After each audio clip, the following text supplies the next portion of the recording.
Bonjour à toutes et à tous, bienvenue dans ce nouvel épisode du podcast Business Spirituel.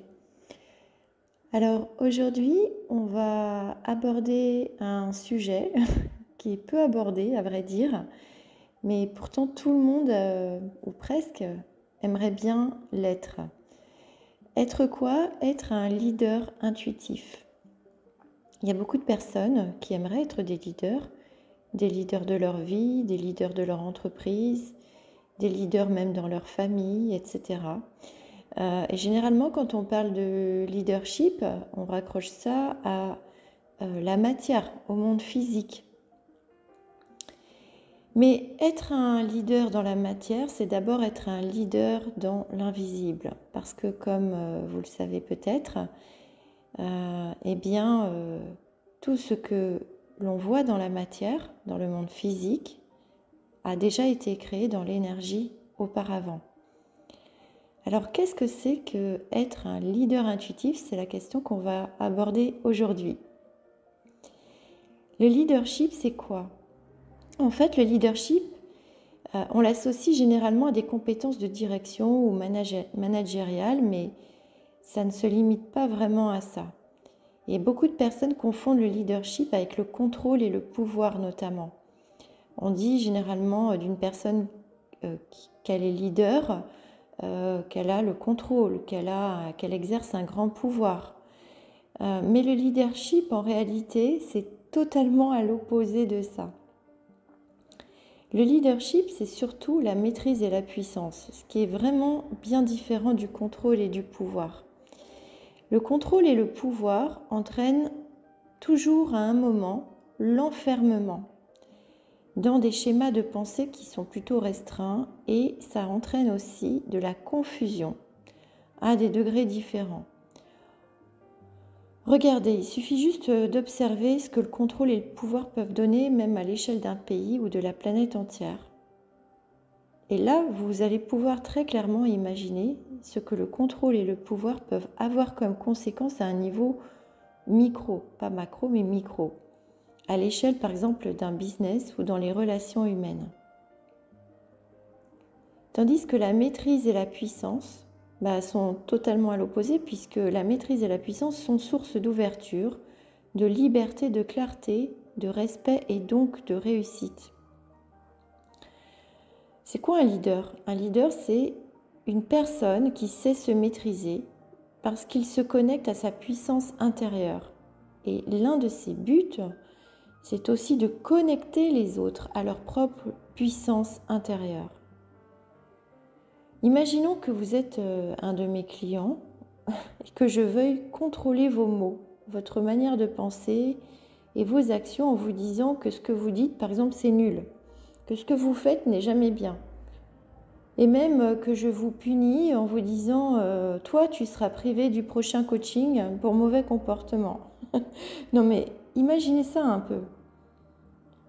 Et imaginez maintenant, et c'est ce que je fais avec mes clients, que vous êtes un de mes clients et que je vous guide tout simplement en vous montrant une voie qui puisse vous aider à sortir du sacrifice, à faire le choix de votre cœur, à vous connecter à votre puissance intérieure, à votre leadership, à avoir un business aligné avec votre mission de vie qui vous procure de la joie, mais que je vous laisse totalement libre de suivre cette voie ou pas.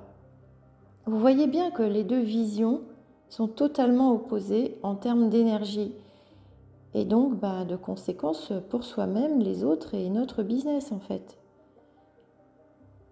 Donc le leadership, c'est avant tout une énergie d'alignement qui entraîne une vision et une connexion avec soi-même et les autres et une stratégie de discernement. Et beaucoup plus que le contrôle ou le pouvoir, la maîtrise et la puissance demandent de faire un travail sur soi pour apprendre à nous écouter, à discerner, à prendre des décisions qui sont justes, qui sont équilibrées pour nous et pour les autres, à poser des limites même non négociables, bien évidemment, à se respecter, etc. Donc en fait, le leader, il commence toujours par faire un voyage intérieur pour découvrir son propre leadership, sa puissance intérieure.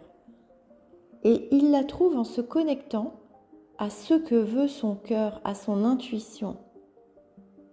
Le leader qui fait ceci, ou qu'on pourrait appeler, et que moi j'aime bien appeler leader intuitif, développe plusieurs capacités ou talents même. Alors quels sont ces talents? Eh bien, évidemment, guider les autres, car il est son propre guide. Il écoute son cœur et son intuition. Écouter les autres aussi avec empathie, comprendre leurs besoins, leurs aspirations, car il connaît ses propres besoins et aspirations aussi. Le leader intuitif inspire et impacte positivement la vie des autres, en les respectant, mais aussi en respectant son être, ses propres valeurs, ses rêves, ses objectifs. Une des capacités aussi du leader, c'est de faire preuve d'un grand discernement, en se posant la question suivante régulièrement. Ce que je pense, ce que je dis, ce que je fais et ce que je ressens dans mon business, correspond-il à qui je suis, à ce que mon cœur veut, ce qui l'amène à cadrer et à mettre des limites aux autres aussi. Pourquoi? Parce qu'il sait tout simplement se cadrer lui-même grâce à son discernement. Un leader prend des décisions qui sont aussi audacieuses et il embrasse tous les changements avec confiance. Alors tous les changements, non, mais tous les changements en tout cas qui lui a décidé, tous les changements qui vont l'amener aussi à se respecter. Et le leader intuitif crée un impact durable. Il laisse une empreinte positive dans le monde. Donc en fait, c'est quoi le leadership? Et notamment le leadership intuitif, celui de la maîtrise et de la puissance. C'est un engagement envers l'excellence, l'innovation et l'élévation collective. Et être un leader intuitif ne se limite pas au domaine professionnel. On peut l'incarner dans toutes les sphères de sa vie et chacun porte en lui d'ailleurs le potentiel pour le devenir, pour devenir un leader intuitif. Tous les jours, avec les événements que nous vivons, la vie, elle nous laisse le choix de choisir d'être le leader dans notre propre vie, de faire le choix du cœur et de prendre la direction de notre destin avec confiance et surtout avec foi, ce qui est au-dessus de la confiance. Donc en fait, tout commence finalement par la prise de conscience de ce que veut notre cœur.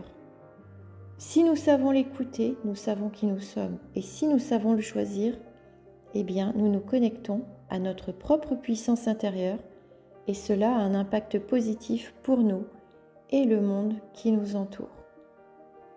J'espère que cet épisode vous aura plu. Si vous avez des questions, n'hésitez pas. Vous pouvez cliquer sur le lien en description et puis je me ferai un plaisir de vous répondre. Je vous souhaite une très belle journée et je vous dis à très vite. Salut!